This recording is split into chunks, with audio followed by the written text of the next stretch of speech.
Look at this post. भारतीय गर्व का विषय है। भारतीय गर्व का नहीं है, भारतीय शर्म का विषय है। बात छोटी सी है मगर needs to be discussed. Point ये है कि ये सारे लोग जो हम क्लेम करते हैं कि they are Indians and belong to Indian origin, maybe वो इंडियन ऑरिजिन हैं, उनके फोर फादर्स इंडिया में कभी रहे थे, बट डजेंट मीन कि उनके सक्सेस में, उनकी जो ये आज के टाइम पे अचीवमेंट्स है उसमें बीइंग एन इंडियन कुछ कंट्रीब्यूशन है उनका।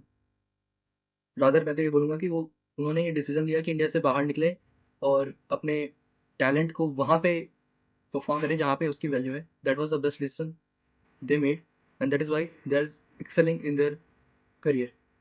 It is not the reason that we should celebrate it.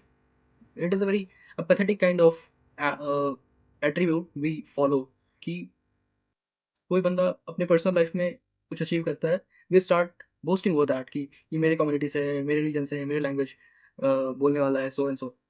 May be उस इंसान को इस चीज़ से फ़र्क भी नहीं पड़ता। मे बी वो इंसान सबसे बड़ा विरोधी हो इन चीज़ों का, क्योंकि वो वहाँ पहुँचा है from this society that takes a lot. सबसे पहले तो ये वाला बैरियर ही तोड़ना पड़ता है कि वो किस नोशन से आता है। First that stereotype must be broken, तभी जाके कोई पर्सनली एक्सेल कर सकता है अपनी लाइफ में। जिस लॉजिक से हम उन्हें इंडियन बोलते हैं कि they are from the Indian origin, उस लॉजिक से जो आज के टाइम में पाकिस्तानी टेररिस्ट हैं वो भी तो इंडियन हुए ना। 200 साल पहले उनके भी फोर फादर्स हमारे देश में ही थे। और ये जो भी सत्य नडेला हैं, सुंदर पिचाई हैं, एंड सो, इन सबके भी फोर फादर्स इंडियन ही थे। So this can't be the logic behind claiming their origin and taking pride in it.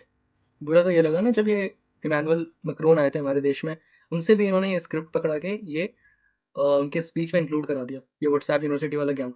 और पता नहीं इन चीज़ों को देख के हमारे 55-60 साल वाले अंकल्स बहुत ज़्यादा खुश होते हैं, एज इफ कि ये हमारा बहुत बड़ा अचीवमेंट है कि इंडियंस हैं। और वो फॉरवर्ड्स ओवरवेलमिंगली वो बहुत शेयर करते हैं अपने व्हाट्सएप ग्रुप्स में फ्रेंड्स के साथ, अपने जूनियर्स से कि अपना इतिहास जानो। व्हाट इज़ द इतिहास ब्रो? तो ब्रेन ड्रेन का एक क्लासिक एग्जांपल है कि तुम्हारे पास वो इकोसिस्टम नहीं है जहाँ पे बेस्ट माइंड्स ग्रो कर पाए। Rather they choose to leave your country, leave the nation, leave this condition and situation, और तब जाके वो कहीं पे ग्लोबली इम्पैक्ट कर पाते हैं।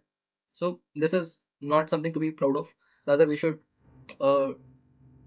take cognizance of our own backlashes and limitations to bring such an ecosystem where people gets suitable environment and conditions to grow in their country themselves। तब जाके हम डिजर्व करते हैं कि उन चीज़ों पर हम प्राइड लें।